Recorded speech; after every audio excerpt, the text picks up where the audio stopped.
one for me was hard-fought game. It's what you expect when you play Michigan State, and I've so much respect for Coach Izzo. I've been knowing him since I was in high school, and he's one of the best in the game at what he does. And you always know his teams are going to play hard, they're going to defend, and they're going to rebound. And for us, we came off of our first 2 games where we didn't rebound the ball well, and so to out-rebound a Michigan State team that's a big deal for us. We're going to play the guys that you saw tonight. We're not as big as we have been, but we're tough. And 5 guys need to be on the boards, which I think you saw tonight. I just thought for our team, like for our guys, we stepped up in a big way. To play, we want to play this schedule. You play Arizona, Michigan State, 2 of your first 3 games. Let's see where we're at. And I've learned more about this team in the first 3 games than maybe any team I've been with as an assistant coach, as a head coach, obviously in the 1 year. And to respond that quickly in a couple days, I just think says a lot about their character. I'm going to talk about one guy, and then I'll answer any questions. But I'm going to talk about number 1 over here, Caleb Foster. And Caleb, he's as hard as any worker we have on the team, first of all. And he's coming off a game on Friday. He didn't like the way it went, and whether he's pissed at me, pissed at how he played, or the game, or there's like going to play at Duke or going to play anywhere, there's going to be ups and downs. There's going to be moments where you get knocked back. But Duke is the program that I know Duke to be. It's all about how you respond. And for us as a team coming off of Friday, but especially individually, like what Caleb did tonight, he won us the game. I mean, these guys did too. You guys feeling bad? Like you guys did some okay things too. But Caleb, yeah, we went together and lose together. Except tonight, Caleb, really. But just think it says a lot about him as a freshman, being in this environment, this moment, and not just the points. The 7 for 8, 18 points is great. His defense, his rebounding, his passing. I just thought it was a big-time response, and I can't say enough about his attitude. And the 2 guys next to me really brought a toughness to our team tonight. Caleb, so what did you learn from the Arizona experience? How did you feel after that game, and how did that impact what happened tonight? I was definitely, mad that we lost, but one thing my dad always told me is to stay steady. It's gonna be ups and downs throughout the season, so just keep your head up and keep working. John, and for any of the players that want to answer, throughout the preseason and after the Arizona game, you talked about the toughness and togetherness that's needed to win games, and in particular, big games. What do you see from your guys tonight, and then what you guys see on the court from your team? Well, I'll go. You guys can add in, but they have it. I didn't question that for a second, but because I've seen these guys do it before. I know what Caleb, Jared, TJ, Sean, what those guys are made out of. But it's still, the best way I can explain it is, even though we're returning a lot from last year, it's still so new because everybody is in a different role. We're playing differently because of the way our team is. And so you're having to adjust to what the team needs. But I thought the rebounding, the response, and just doing whatever it takes to win. That's what it's all about, doing whatever it takes to win. And these guys did that tonight. You guys got anything? For Kyle and Ryan, Caleb made 4 threes in the second half, every 3-point you guys had. What could you tell the difference on the inside when he had the gravity that he did from the perimeter? How much is that opening things up and allowing you guys to help win the rebounding battle, like Jon was saying? Yeah, I think it's a big deal. Obviously, Michigan State's a big team. They pride themselves on being physical, tough, and what comes with that is being a tough interior team. They're a big team. I want to say maybe they're bigger than us, at least that starting lineup. So to have that freedom to kick out and have confidence in our guys to make threes, that's a big deal. Obviously, a focal point of our offense is throwing it into flip. And I thought in the first half, you could tell, not occasionally they're doubling, but even when they're not, they got 3 or 4 guys that are really, honing in on him when he's in the post. So he did a great job throwing the ball out, and then, it's good things are going to happen when we hit our guards for wide open shots. Caleb, over here. This is a huge stage this early on in the season. I mean, in the arena you have so many NBA scouts and executives.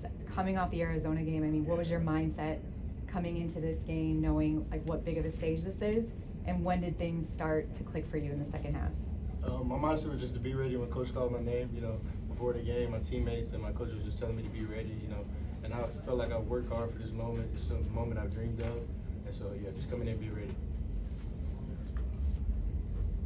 John, they come into the game 2 for 31 from 3. How did that affect or impact your defensive strategy as you approach this game?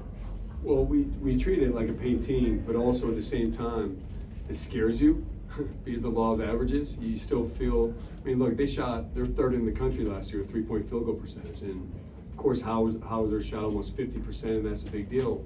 But those other guys on the court are capable, and so for us, still we want to protect our paint, but knowing, end of the day, you have to get out to Atkins, you have to get out to Walker.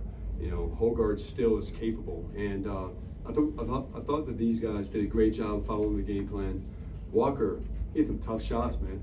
I mean, he had some tough shots, and hands in his face, and his ability to shoot off the bounce, to shoot contested shots. But to me, the biggest key is they get fouled a lot. So playing them without fouling was a big thing for tonight, and then protecting our paint. And overall, we did that.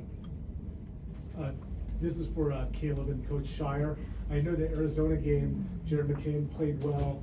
I know Caleb, it wasn't, maybe you struggled a little bit, but you bounced back and that you kind of stepped up for Jared, who was struggling a little bit tonight. Can you talk about kind of the partnership? It seems like one guy is kind of helping the other out there. Yeah, well, let me go first, all right? Okay, all right. Well, look, those two guys have a great bond. It's not just the two of them, though. Look, we have 4 dynamic guards in the backcourt, and we have to get in a routine with that. It's not going to happen the first or second game of the year. And something, look, we made an adjustment. Tyrese is great with the ball in his hands, but also he can wear down through the course of a game. And so one of the things for tonight, Caleb was on the ball, and he got that thing up fast. He got it out of his hands, hitting other people, making them better. And so it can be where him and Jared are in together. Jeremy, Tyrese, Jalen Blanks didn't play as much tonight. He can play a key role. It's really going to be, it can be somebody different each night. And I thought both those guys, their attitudes, just to be all about winning, because look, no matter what, you see people talk about NBA, you see people talk about all these other things. Be in the moment, man.